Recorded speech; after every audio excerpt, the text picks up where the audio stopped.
प्रथम पठन प्रवक्ता जिसायाଙ୍କ ग्रंथरु पाठ अध्याय 26 पद संख्या 7 रु 9 12 एवं 16 रु 19 पद पर्यंत। पाठर सारांश। हे धूଳି निवासी गण, तुम्भे माने उठी आनंद रे गान कर। वर्तमान पाठ आरंभ। धार्मिकर पथ सरल अटे, तुम्भे धार्मिकर पथ सुगम करिथाओ। हे प्रभु, तुम्भर सुकल्पित पथ अनुसरण करी आम्भे तुमठारे आस्था स्थापन कलु। आम्भे केवल चाहू तुम्भर नाम व तुम्भर स्मृति। रात्रि कालरे मोर आत्मा केवल तुमरी आकांक्षारे रहे।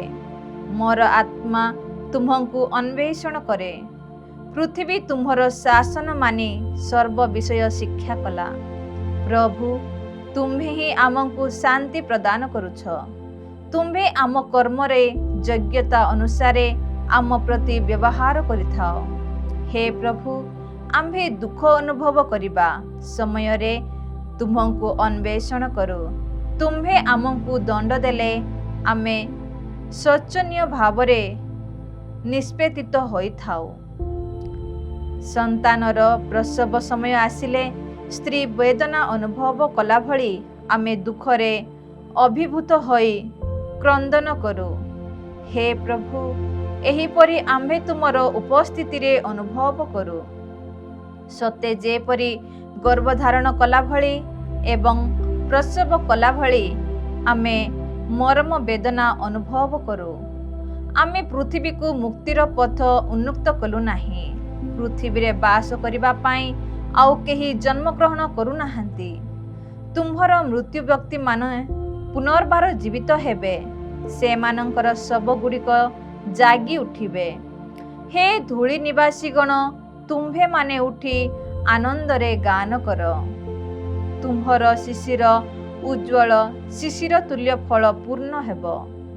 एही पैशाचिक राज्य रे लोके जन्म ग्रहण करिबे। एहा ईश्वरंक वाक्य। परमेश्वरंकु धन्यवाद। साधु माथ्यूंक लिखित सुसमाचार पाठ अध्याय 11 पद संख्या 25 रु 27।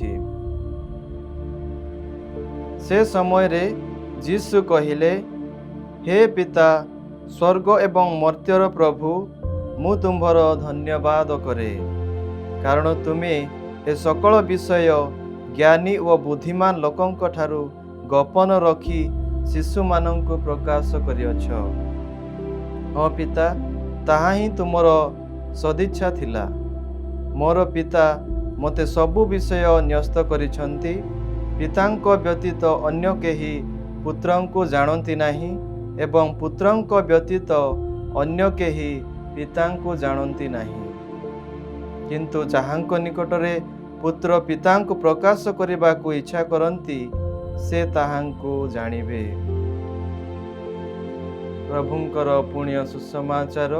हे प्रभु यीशु ख्रीष्ट, तुमर प्रशंसा।